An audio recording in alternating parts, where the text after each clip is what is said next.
I know what you're thinking, another deathbed story, right? But this one is different. My story isn't just about dying, it's about returning with a purpose, a message from Jesus that I have to share. I didn't choose to come back. I didn't even know why I was here. All I knew was that I had a second chance, a chance to do something with the life I'd wasted. And let me tell you, it's a journey I'll never forget. This is the story of how I returned from the other side and the message I brought with me. But it's not just my story. It's a message for everyone who needs to hear it. I've always thought of myself as someone who could handle anything life threw my way. Maybe it was the pride of youth, or maybe it was my career that kept me going, one of the top lawyers in the city, or at least that's what I convinced myself of. But at 29, I was already feeling the weight of it all. The flashy lifestyle, the late nights, the constant striving for more, it was suffocating. Somewhere along the way, I stopped living for anything other than myself. My name is Sarah, and I wasn't always the woman you see today.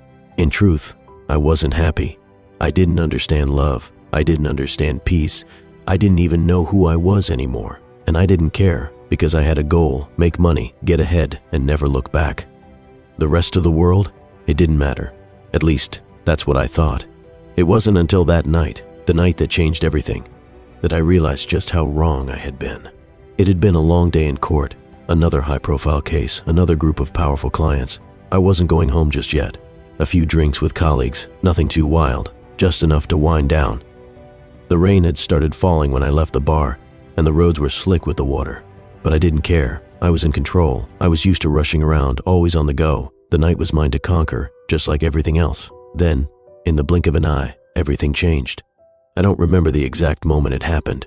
One minute, I was driving down the wet streets, and the next, my car was spinning out of control. I slammed into something, maybe a guardrail, maybe another vehicle, I don't know. Everything went black. But in that instant, I felt like I was being pulled away from my body. I felt as though I was floating, leaving the pain behind me. And when I finally lost consciousness, I thought it was over. I thought my life had ended. When I woke up, it wasn't in a hospital room. It wasn't in a world I recognized. I was in a place that can't be described with words, a space beyond time and place. I had no sense of self, no connection to the earth, just darkness. But there was a calmness to it, a peace that filled me in a way I couldn't explain. I didn't know where I was or why I was there, but I didn't feel afraid. I felt at home. Then I saw him. A figure appeared before me, a man whose light seemed to break through the darkness. His presence was overwhelming, but I couldn't look away. He was standing before me with eyes full of compassion, yet there was an authority in his gaze. The moment I saw him, I knew who he was, Jesus. "Sarah," he said, his voice like a whisper, yet it resonated deep within me. "I have a message for you." It was strange hearing my name from his lips. It was almost like he knew me better than I knew myself. He continued, and his words weren't just sounds, they were truth, profound truth that wrapped around me, deep within my soul. "You've spent your life running from yourself, from the truth. But now, I'm giving you a second chance. You've been spared for a reason. You have work to do, and I'm sending you back to fulfill that purpose." I wanted to ask questions. I wanted to know why. But before I could speak, he raised his hand. "You must return, Sarah. There's someone waiting for you, someone who needs your help. But more importantly, you need to help yourself first." And with that, he was gone. The darkness swallowed his form, and I felt myself being pulled back toward the physical world. I woke up in a hospital bed. The sterile smell of antiseptic, the beeping of machines, it all felt so alien. I wasn't supposed to be here. The doctors had said it was a miracle. I had been in a coma for weeks, my body mangled in the wreckage. But I was alive. I was alive. The first few days were a blur of pain and confusion. I had a lot of questions, but no answers. I wasn't sure what had happened to me. But there was one thing I knew. I had to fulfill the task Jesus had given me. The days in the hospital were long, and it was hard to move, to think clearly. But I kept remembering the words Jesus had spoken to me. "You have work to do." At first, I didn't know where to start. My life had been about achievements and success, but none of that mattered now. I was given a second chance. The first step was obvious. Reconcile with the people I had hurt, the ones I had pushed away. Family, friends, colleagues. I owed them all an apology. It wasn't easy. It wasn't easy to face the damage I had done, but I did it. One conversation at a time, and with every apology, every tear, I felt a sense of healing. But it wasn't enough. Jesus wanted more from me. At this point in my journey, I realized something profound. Life isn't about what you've done. it's about what you do next. If this message resonates with you, if you're feeling lost or disconnected, I ask you to take a moment to reflect. Are you truly living the life you're meant to live? Take a step toward your purpose. Like this video, comment below with your thoughts, and subscribe to stay connected. This is just the beginning, and together we can all find the path we're meant to walk. I didn't know what came next, but I knew I couldn't return to my old life. I had to start over. So I left my job, my apartment, everything I had built. I moved to a small town and started working with a local outreach program, helping people who were just like I had been, lost, broken, and searching for meaning. Each day felt like a new beginning. I met people who had hit rock bottom, who had lost their way just like I had. I didn't have all the answers, but I knew that I could share my story with them. I could help them see that there was hope, that no matter how far gone you felt, there was a way back. Forgiveness was the hardest thing I had to learn, but it was also the most important. I had to forgive myself before I could truly help others. I had to let go of the shame I had carried for so long. Once I did that, I could see others in a new light. I could see them through Jesus' eyes. I could love them, truly love them, no matter where they had been or what they had done. As I stand here now, looking back at everything I've been through, I am in awe of how far I've come. I was once a woman who was consumed by ambition, blinded by the false promises of success, wealth, and recognition. I thought those things defined who I was, but now I know better. They were just distractions that led me down a path of isolation, confusion, and emptiness. But now, after everything, the accident, the encounter with Jesus, the countless days of struggle and healing, I have found something far more precious. I have found purpose, I have found meaning, and most importantly, I have found a deep, unshakable peace that I never thought was possible. I remember the first time I stepped back into my old life after waking from the coma. I looked around at the familiar buildings, the bustling streets, and yet it all felt foreign. The world I had once fought so hard to succeed in, the world that had consumed me, now seemed irrelevant. I realized that the money I had earned, the accolades I had received, the life I had built, it was all temporary. It wasn't about the things you accumulate or the recognition you gain. It was about the lives you touch, the love you share, and the impact you make in the hearts of others. But the journey didn't end there. In fact, it was only the beginning. After I returned from the brink of death, I had this overwhelming sense that my mission wasn't just to share my story, but to do something tangible, something that would truly reflect the change that had taken place inside me.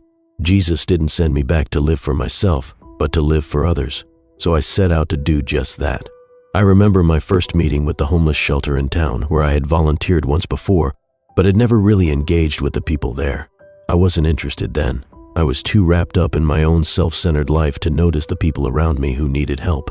Now, I was eager to give, to show others that there was more to life than the fleeting satisfaction of success. It wasn't easy. The pain of seeing people who had suffered through the very same kind of struggles I had once faced, addiction, loneliness, hopelessness, hit me hard. I cried with them, laughed with them, and most importantly, I listened to their stories. And in doing so, I saw myself in each of them. I saw the brokenness, the longing for meaning, the desire for a second chance. And I realized, just as I had received that second chance, they too could receive it. They could find hope, they could find love, and they could find Jesus. One of the most profound experiences came when I met a woman named Rachel. She was sitting outside the shelter one cold evening, alone, with nothing but the clothes on her back. I could see the pain in her eyes, the same kind of pain I had once carried, and I felt a pull in my heart. Jesus was calling me to her. I approached Rachel with nothing but kindness in my heart, and after a long conversation, she opened up. She shared her struggles with me, her fears and the demons that had haunted her for years. I didn't have all the answers. I wasn't a pastor, I wasn't a counselor, but I had experienced the power of grace, and I had experienced the overwhelming love of Jesus. I shared that with her, the way it had been shared with me. It was a turning point for Rachel. She stayed in the shelter that night, and over the next few weeks I watched as she slowly began to rebuild her life. She found a job, reconnected with her family, and even started attending church. I'm not saying it was easy. It wasn't. But I saw the transformation in her eyes, the same transformation that had happened to me.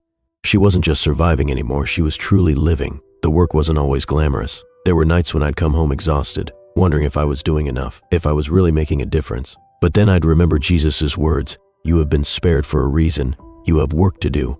Those words echoed in my mind and they kept me going. I knew I wasn't doing this alone.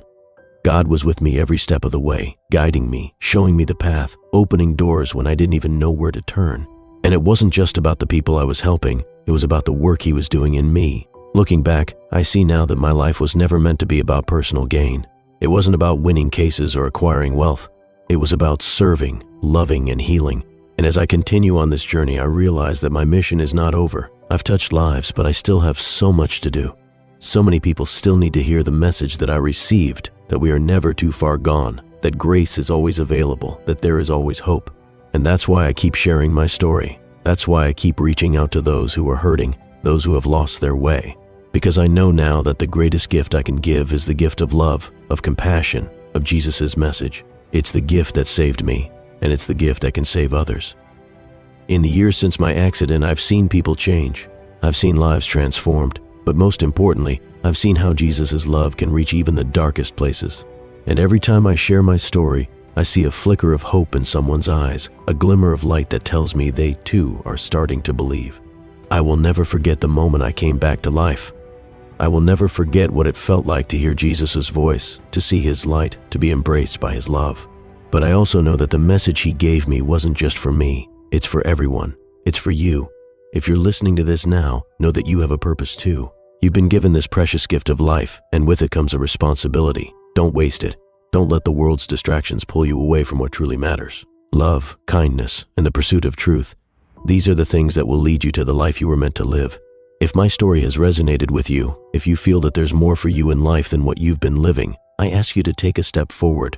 Like this video, comment below with your thoughts, and subscribe to this channel for more stories of hope, redemption, and love.